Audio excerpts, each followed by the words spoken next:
CAA यानी नागरिकता संशोधन कानून को लेकर केंद्र सरकार ने एक अहम कदम उठाया है।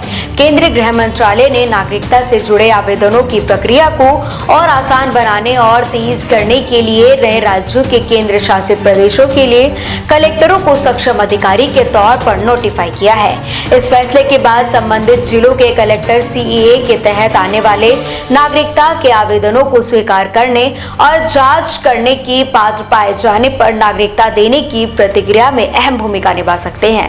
गृह मंत्रालय के इस फैसले को नागरिकता आवेदन प्रक्रिया को जिला स्तर तक आसान बनाने की दिशा में बड़ा कदम माना जा रहा है। अब आपको बताते हैं कि आखिर क्या है ये पूरा मामला और किन लोगों को इसका फायदा मिल सकता है। सीएए यानी सिटीजनशिप अमेंडमेंट एक्ट साल 2019 में संसद में पारित हुआ था। इसके तहत पाकिस्तान, बांग्लादेश और अफगानिस्तान से आए हुए हिंदू, सिख, बौद्ध, जैन, पारसी और ईसाई समुदाय के उन प्रवासियों के लिए भारतीय नागरिकता का रास्ता बनाया जाएगा जो कानून में तय शर्तों को पूरा करते हैं। अब गृह मंत्रालय ने इस प्रक्रिया में एक और महत्वपूर्ण बदलाव किया है। मंत्रालय ने गुजरात, राजस्थान, पंजाब, पश्चिम बंगाल, असम और त्रिपुरा के कलेक्टरों के सक्षम अधिकारी के तौर पर नोटिफाई किया है। त्रिपुरा में आदिवासी इलाकों को इस व्यवस्था से अलग रखा गया है। इसके अलावा जम्मू कश्मीर और लद्दाख के संबंधित कलेक्टर भी इस प्रक्रिया में सक्षम अधिकारी के रूप में काम करेंगे। यानी आपको बता दें, अब नागरिकता के लिए आने वाले आवेदनों की प्रक्रिया सिर्फ उच्च स्तर तक ही समितियों तक सीमित नहीं रहेगी, बल्कि जिला स्तर पर भी इसे आगे बढ़ाया जा सकेगा। गृह मंत्रालय की अधिसूचना के मुताबिक कलेक्टर आवेदक की तरफ से जमा किए गए दस्तावेजों का सत्यापन करेंगे। इसके साथ ही आवेदक की पात्रता और उपयोगिता की जांच की जाएगी। कलेक्टर ये भी सुनिश्चित करेंगे कि आवेदन के साथ दिए गए दस्तावेज सही है और आवेदक सीएए के तहत नागरिकता हासिल करने की तय शर्तों को पूरा करना ये नहीं है। इसके बाद आवेदक की निष्ठा की शपथ भी दिलाई जाएगी। यानी पूरी प्रक्रिया में कलेक्टर की भूमिका सिर्फ आवेदन लेने तक सीमित नहीं होगी। वो दस्तावेज की जांच से लेकर आवेदक की पात्रता तय करने तक की प्रक्रिया का हिस्सा होंगे। सबसे महत्वपूर्ण बात यह है कि अगर कलेक्टर जांच के बाद इस बात से संतुष्ट होता है तो आवेदक नागरिकता पाने के लिए योग्य होगा तो वो उसके भारतीय नागरिकता देने की प्रक्रिया आगे बढ़ा सकते हैं। गृह मंत्रालय के इस कदम के पीछे एक बड़ी वजह आवेदक प्रक्रिया में होने वाली देरी को कम करने भी बताई जा रही है कि पहले जिला स्तर की अधिकार प्राप्त समितियों के जरिए कई आवेदनों पर कार्रवाई की प्रक्रिया धीमी चल रही थी। अब कलेक्टरों को सक्षम अधिकारी बनाए जाने से उम्मीद है कि आवेदन की जांच और फैसले की प्रक्रिया में तेजी आ सकती है। यानी जिन लोगों को आवेदन लंबे समय से प्रक्रिया में है उनके लिए ये बदलाव महत्वपूर्ण साबित हो सकता है। अब सवाल आता है कि आवेदन कैसे आगे बढ़ेगा। नई व्यवस्था के मुताबिक सीएए के तहत नागरिकता के लिए आवेदन संबंधित राज्यों के कलेक्टर के पास जमा किया जाएगा। आवेदन इलेक्ट्रॉनिक तरीके से प्राप्त होने के बाद फॉर्म नंबर 9 में इसकी रसीद जारी की जाएगी।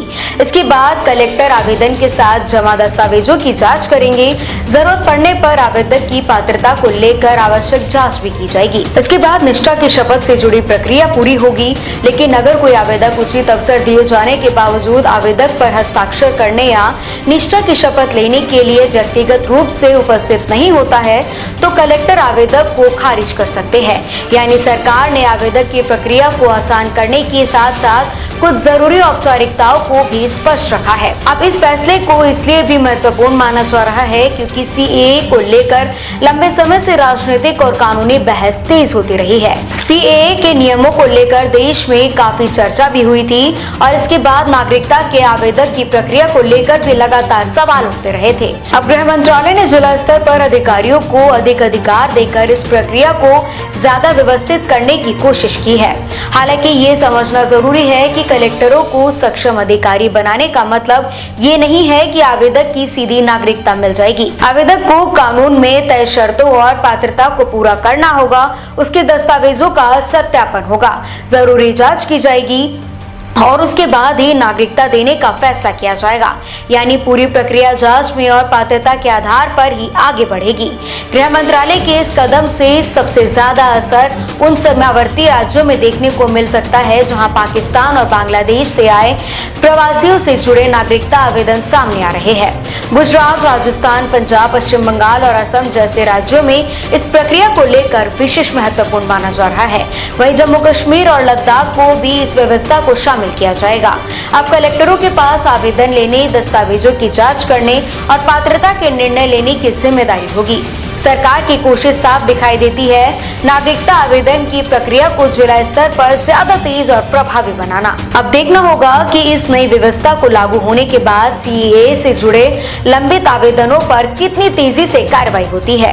कुल मिलाकर गृह मंत्रालय का ये फैसला सीएए के तहत नागरिकता आवेदन की प्रक्रिया में एक बड़ा प्रशासनिक बदलाव माना जा रहा है। अब नागरिकता की प्रक्रिया में जिला प्रशासन की भूमिका और महत्वपूर्ण होगी और कलेक्टर इस पूरी प्रक्रिया में एक महत्वपूर्ण कड़ी बन जाएगी। यानी सीएए के तहत नागरिकता पाने के लिए आवेदन करने वालों के लिए अब जिला स्तर पर प्रक्रिया पहले के मुकाबले ज्यादा सीधी और तेज होने की उम्मीद है। देश विदेश की तमाम बड़ी खबरों के लिए देखते रहें किनी टाइम्स। वीडियो को लाइक करें, चैनल को सब्सक्राइब करना ना भूलें।